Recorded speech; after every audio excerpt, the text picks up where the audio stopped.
Things are still falling apart in the opposition. The center can no longer hold. I want us to have a look at some remarks shared out by BABU OWINO concerning the remarks that were made by Mutahi Kahiga, the Nyeri governor, on Raila Amolo Odinga's death. In case you don't know, let's have a look at the remarks as quoted by the Kenya Times.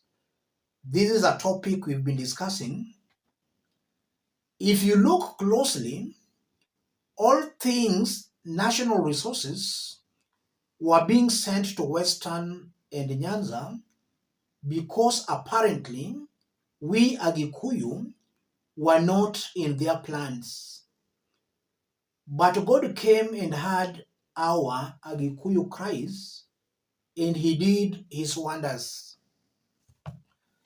So the governor was overheard celebrating Raila Amolo Odinga's death.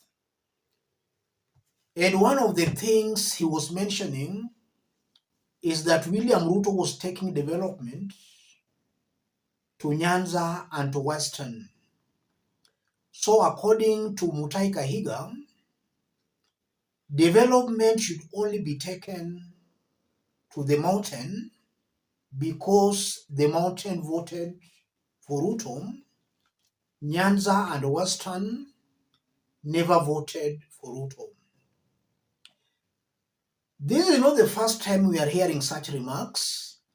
Regarding Gachagua himself and some of his allies, they have also been quoted severally talking about development being taken to only those who voted for the president.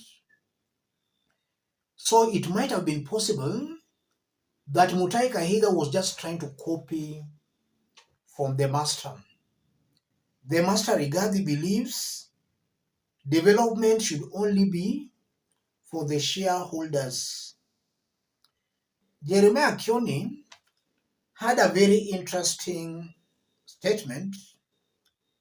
When a parrot insults a king, it's only repeating its master's words. What the governor said is not in any way different from what Rigathi Gachagua has been saying.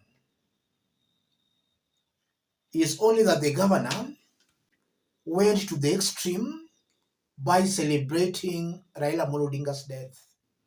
But it seems to appear some of these leaders from the mountain, they not only have hatred for Raila Amolo Odinga, but they also have hatred for the entire Luo and Western communities.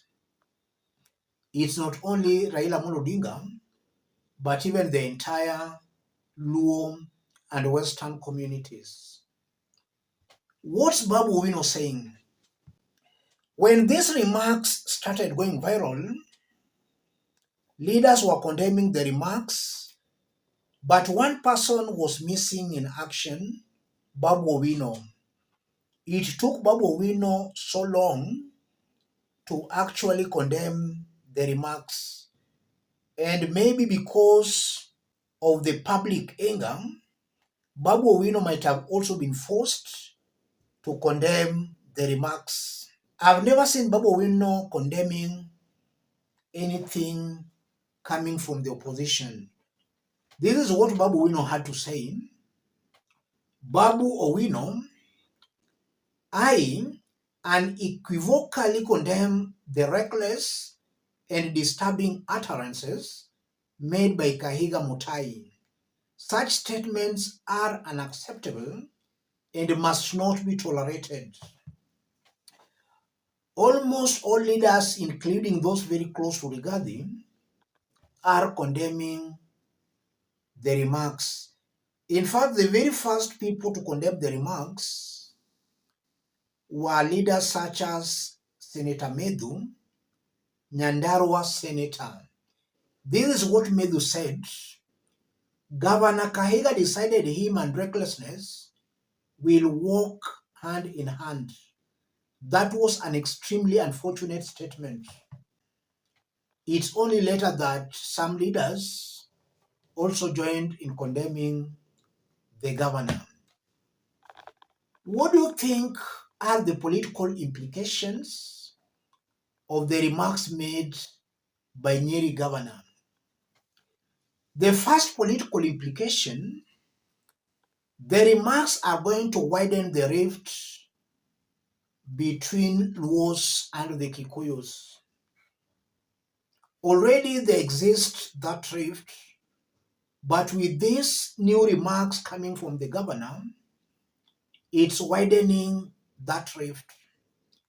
By Rigathi Gachagua not attending Raila Odinga's funeral, and also by not paying a courtesy visit to the Odinga family, it created a film that there was bad blood between Rigathi and Raila Amolo Odinga.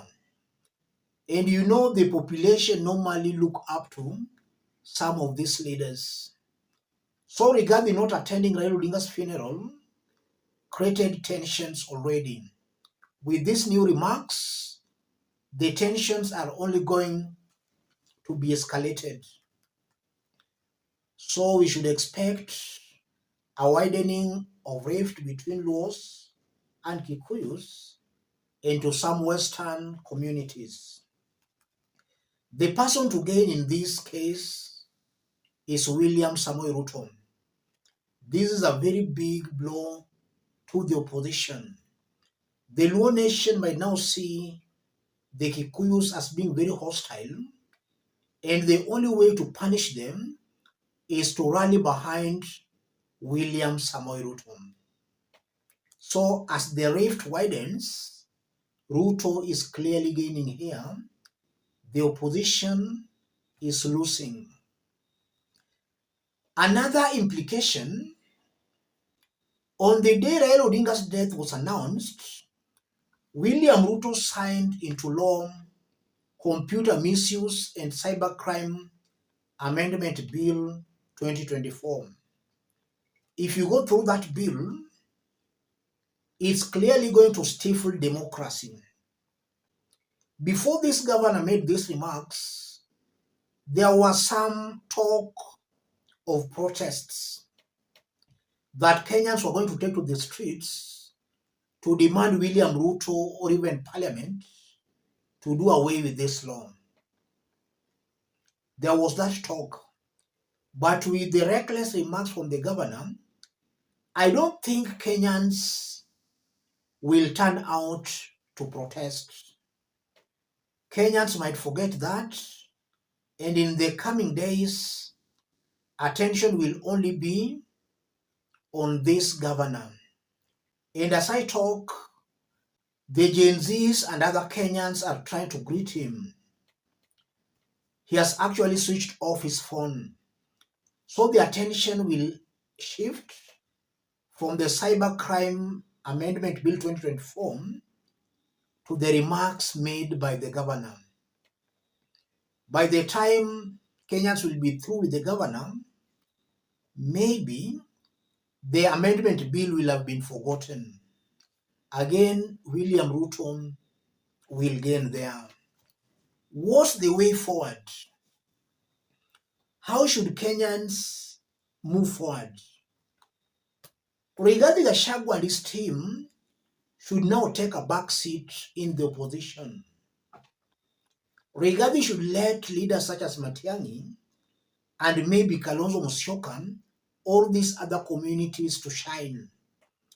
If Rigathi is the person being seen as calling shots in the opposition, then Rigathi is clearly, openly destroying the opposition. I've always maintained that Rigathi has been the opposition's point of strength, but also the opposition's point of weakness. Point of strength in that is bringing some good ethnic numbers to the opposition, but point of weakness in that the mere presence of Rigathi in the opposition is also scaring other Kenyan communities from supporting the opposition. As things are now, Rigathi and his allies should take a back seat in the opposition. They should not be seen as the engine driving the opposition.